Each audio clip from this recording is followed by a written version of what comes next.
Yeah, mate, yeah, just just checking in on the progress of the new stadium. 9 months away, so we're on course then. Excellent, should all be ready for next season. And what about the name? We're still going with Jarun Stadium. Mate, that's outrageous. Jarune, za tebe mi dijete diše, tu je važno samo jedno, nogomet i ništa više. Jarune. Hi guys, I'm Aussie Villain and welcome back to Jarun on The Impossible Dream. It is Season 10 Episode 3 and today we continue our Champions League campaign, a game we really should and have to win really, at home to Qarabag, and then we look for revenge to the team that beat us in the opening games of the season. It's Osijek, away from home in the league, and hopefully we'll get a little bit of revenge on them. Now, not too much to catch you up on since last episode. We've only played the one game. That was against Hajduk Split, so let's go see how we did against them. We went in front just after half-time when Raz picked out Torres. But Hajduk pulled level on the hour mark before a defensive scramble put Hajduk ahead.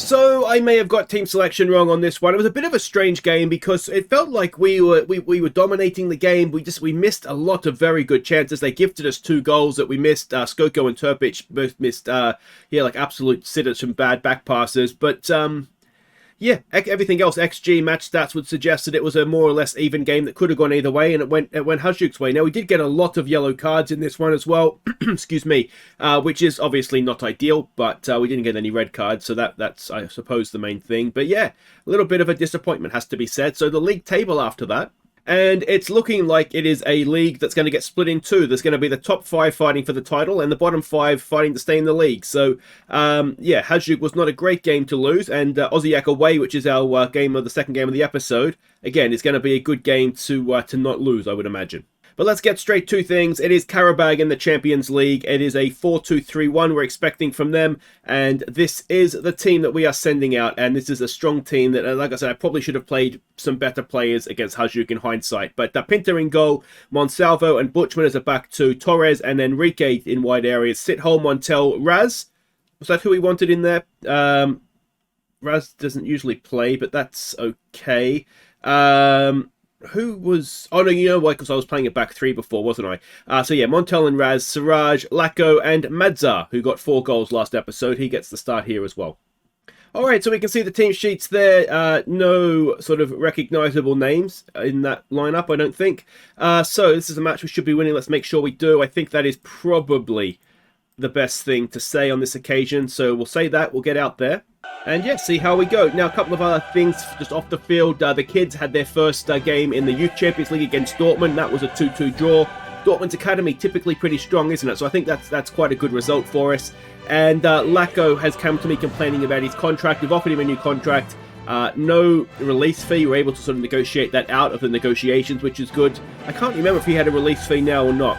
But either way, the extension, when he signs it, does it. It's one of those where they've agreed to it, but it hasn't actually been signed. You know, there's like that little bit of leeway between the actual negotiation and then getting the notification. Someone get that flag out of the camera, please.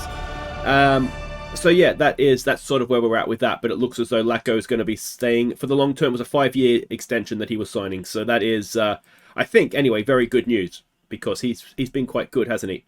Good old Lako. Yeah, I think he's very good actually. Now, I can't remember, Bertic is injured. I think we saw that last episode, didn't we? So that's why we don't see him right now. And, yeah. I have sort of gone back off the back 3. Obviously we can go back to it. The main reason I did it against Hajduk, when maybe it wasn't the smartest thing, but it was just a team selection thing. I wanted to get Novak some game time. And as Siraj, Lako might be offside. He's put it away. But I think the ball just got stuck under Siraj's feet a little bit. It took the sort of the flow out of the move, and I wonder if that was enough to put him offside. It was not, and Lako has given us an early lead.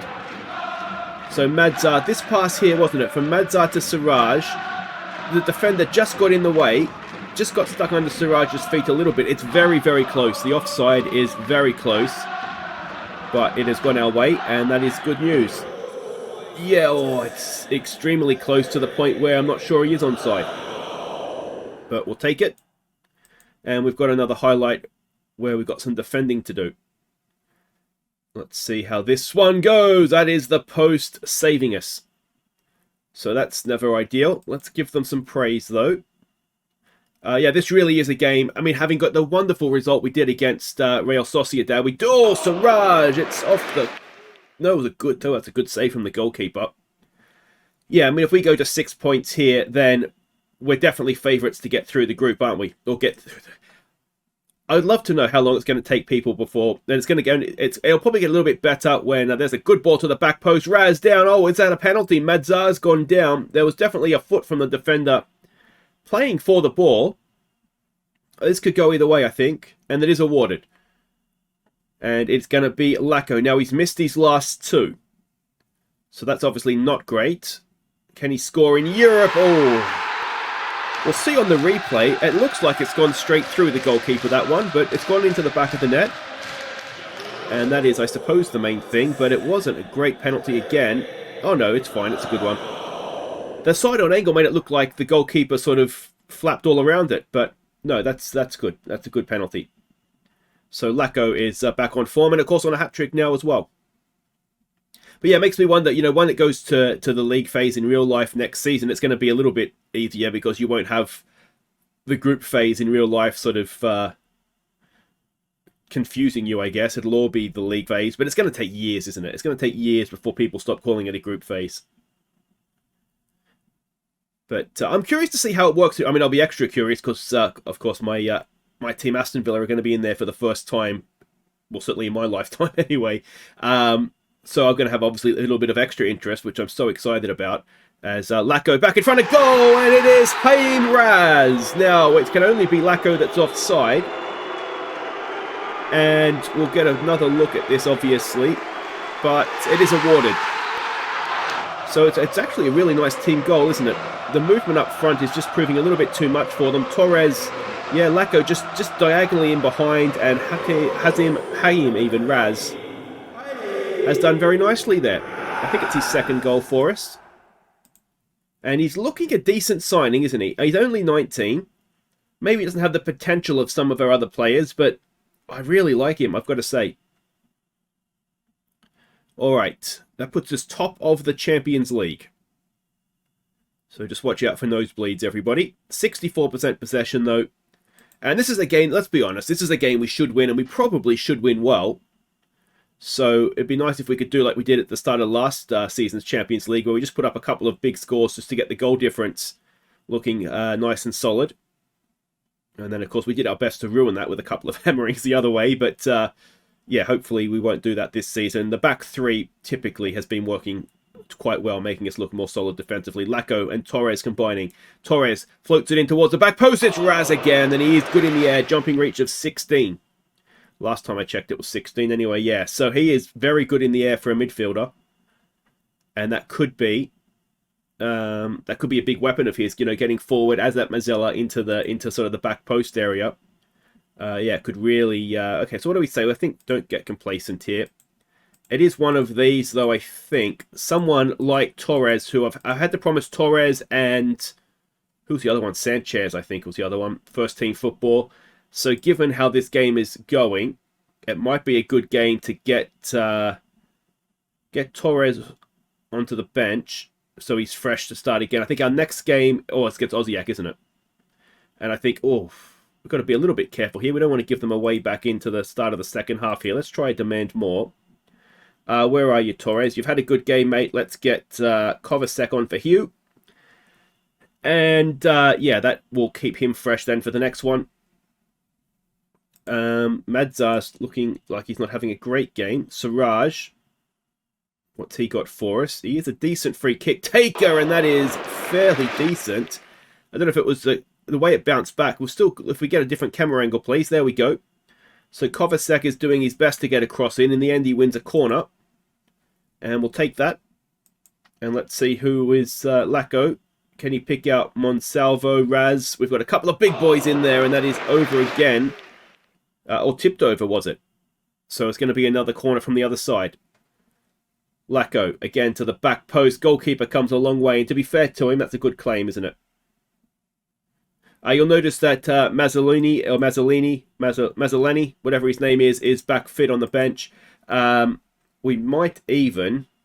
Let's get him on here for Madzar, who's not having a great... No, let's get him on because he's just coming back to fitness. I wanted to give Cernik a game as well because this is going to be our last stoppage, isn't it? Cernik is just looking a little bit down on match sharpness. And Enrique with a booking. So let's take him off and get our youngster Kovacic on. As Monsalvo, that hit him on the bum. Either way, he's got away with it. And yeah, that'll be us for changes then, won't it? Suraj, nice ball there for Kovacic. Can he pull it back across goal? He goes himself, perhaps ever so slightly selfishly. And we've got another corner here. Lacko to the back post. Again, the goalkeeper claims it well. And highlight, is it going to continue here, it looks like. Ball goes forward. We win it with Butchman. Cernik for Montel. Back to Sithole. Back to Montel. Suraj has got a knock. That's not what we needed. Hopefully not too serious. Lacko has got himself his hat-trick. Or does he? I mean, VAR's given him 2 goals. Odds say he's going to go against him eventually. Or he's given us 2 goals anyway. He's second was a penalty. And it has been given. So it's a Champions League hat-trick for Lacko even. Good ball from Suraj. I don't know what his injury is, but it's certainly not affecting his ability to play a ball through, is it? And it is 4-0. And how close was this? Oh, that's fine. Yeah, bloke in the middle's playing everybody on. So, comfortable as you like. And a nice sort of response, I think, to the Hajduk game, which really wasn't good. And yeah, I probably should have played sort of more this team against Hajduk and maybe the weaker team or the slightly weaker team against Qarabag, but you live and learn, don't you? So yeah, that will be that. And just gotta hope this Suraj knock isn't too serious. We could just take him off, but you know, it's if he's able to play, then we'll leave him on. And yeah, that is hopefully us still top of the Champions League as well. We'll have a look at that in just a second, of course. But very, very nicely done, boys. So 2 games in, we do have 6 points. We are top of the Champions League. And that's obviously where we want to be. Real Sociedad got a bit of a hammering from Man City. So they've got off to a bit of a rough start, haven't they? So you wouldn't meet expectations in dominant win. It's just a tight thigh for a day or two, so that's good. He's fine. Our young left-back continues to develop-ish. Not really that well, in truth. We've got another 2.4 million. That should take us. Hat-trick for Lacko, which is always brilliant to see. But yeah, that should take us over the 50 million. There it is. So that's a nice little milestone for the finance people, isn't it? Guys, wait right there. We'll be back to try and get a bit of revenge on Osijek in the league. Okay, welcome back. Now, Lacko has signed that new deal, so a 5-year deal, $6.5 grand a week, an important first-team player, and I think after that last performance, we can all agree that that's a pretty good deal for us, and crucially as well, no release fee, so we can sell him if we want to sell him for what we want, which is always a nice place to be in. Now, let's have a look here. We have got Osijek away from home in the league. It's a very big game. We can obviously we can go back top of the league if we win, and we will sort of just cut Osijek a little bit adrift as well, which would be good. Now, what are we going to do here? We've got a 4-2-3-1. Sven Bazar is going to be playing for them, making his debut. Well. He's going to come back and haunt us, isn't he? This is the team we're sending out. We've got a heavy match load for Torres and Suraj. Okay, so I think Suraj, we can give him a bit of a rest. There is an international break coming up after this game, so I'm not too concerned about match loads. But as I've said before, my experience is that a heavy match load, as a general rule, tends to not bode well for a performance. So it's Pinter in goal, Monsalvo, Crespi, and Butchman as the back 3. Torres and Enrique will be the width. Montel, Zinco, Skoko, Lacko, and Mazzolini are going to be the goal scorers, hopefully. Alright, so we can see the team sheets there. And the Savic, our former goalkeeper, is in goal for them. But otherwise, no familiar names there that jump out at me. Alright, so do we carry on from the last match? I always feel like that leads a little bit to complacency. Let's go with put on a show. See if that works for us. We are away from home here, so hopefully, yeah, well, that can go one of 2 ways, can't it? So, let's see what we can do here. Now, the Yags did get their first cup round draw. We're not going to show that today because it's the same team that we played last year when we beat them 7-2. So that doesn't guarantee we'll necessarily win this season. But, the slight concern with the Yags is that I have loaned a lot of them out for the season. So, for example, we only have one winger, Tomasek, or whatever his name is, Tomasek.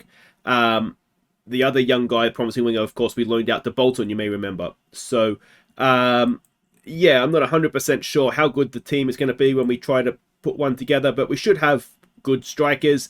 We should have good centre-backs. Toninsky and Skolabar are both, both Yags. So we should have a decent team. We've got Perso and 2 other young midfielders as well. So we'll be able to put out a strong side. It's just a matter of whether... Well, it should be good enough to beat at least a third-tier side anyway. But let's focus on what we've got here. Zinko knocks in a corner. It is... Oh, is it a penalty? Now, was it the goalkeeper? What has happened there? You assume a push or a tug or something. It has been awarded.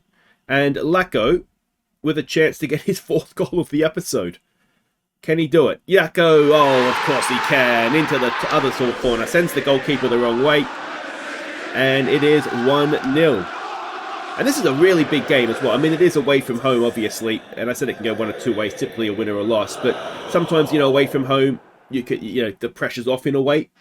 And obviously sometimes it's difficult to go away from home. So hopefully, telling them to go out there, put on a show will... just keep them a little bit relaxed and raise the confidence a little bit. And we can go out there and indeed put on a show. Now, I'm looking at this and wondering, are we trapping them inside with wingers and wing-backs? And we are not. So we'll go and do that. There was something else I was going to tell you, and it's disappeared, like my thoughts tend to do.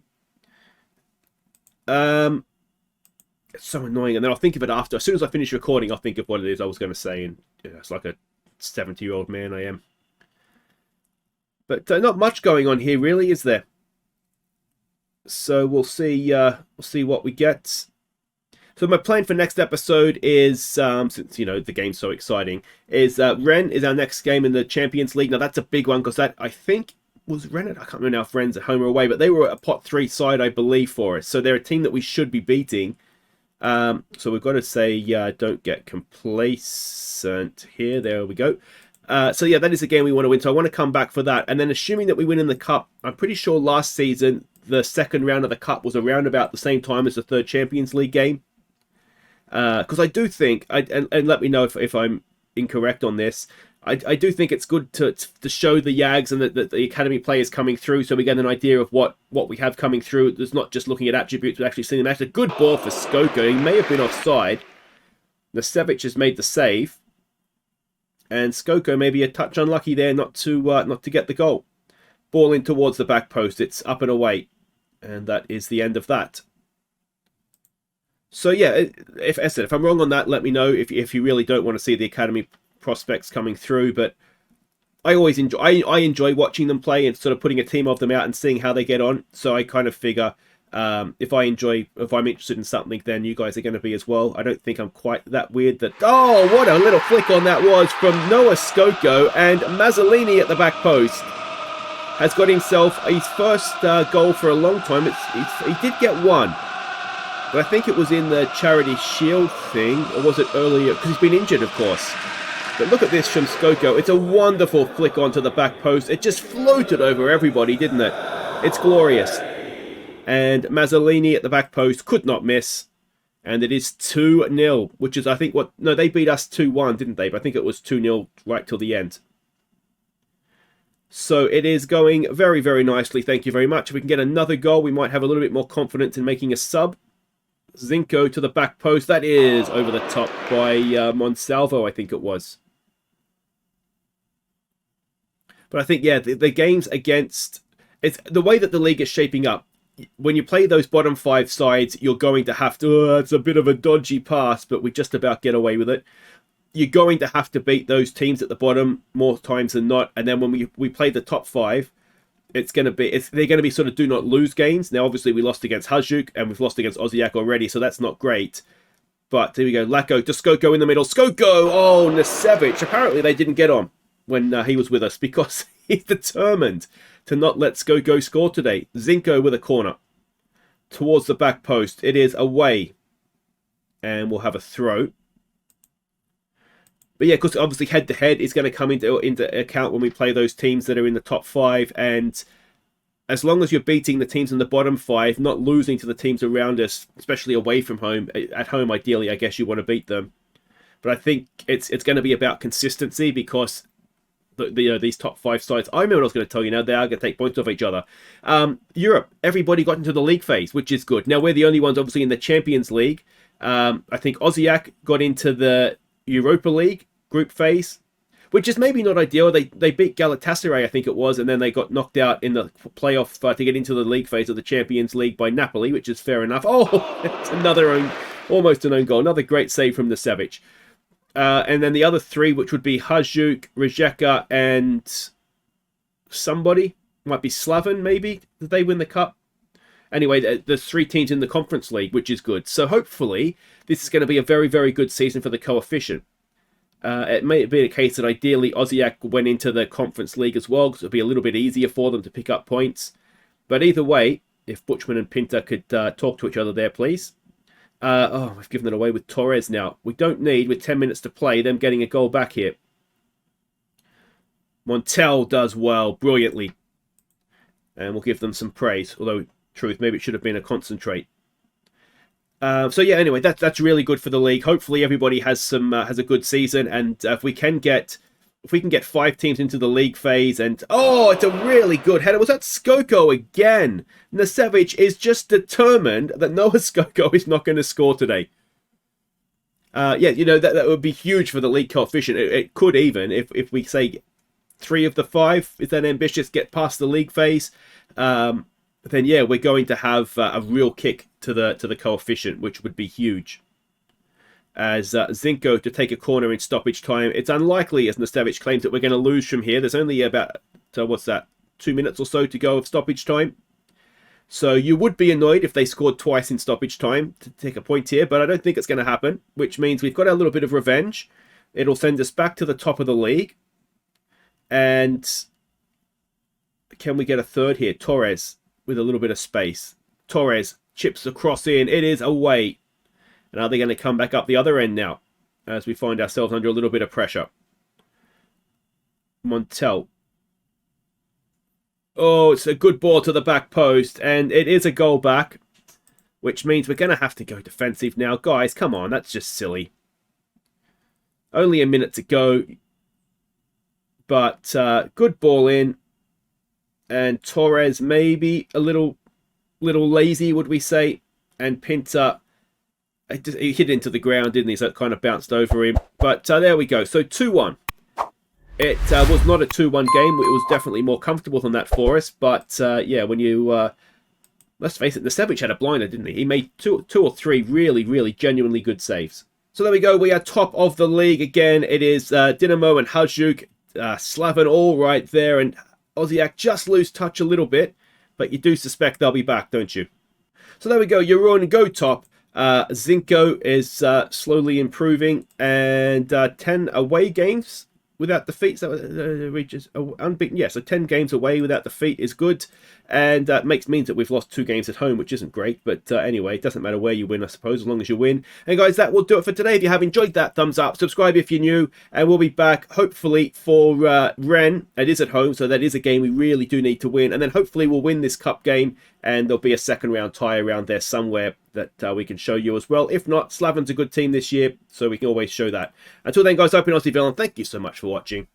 Take care.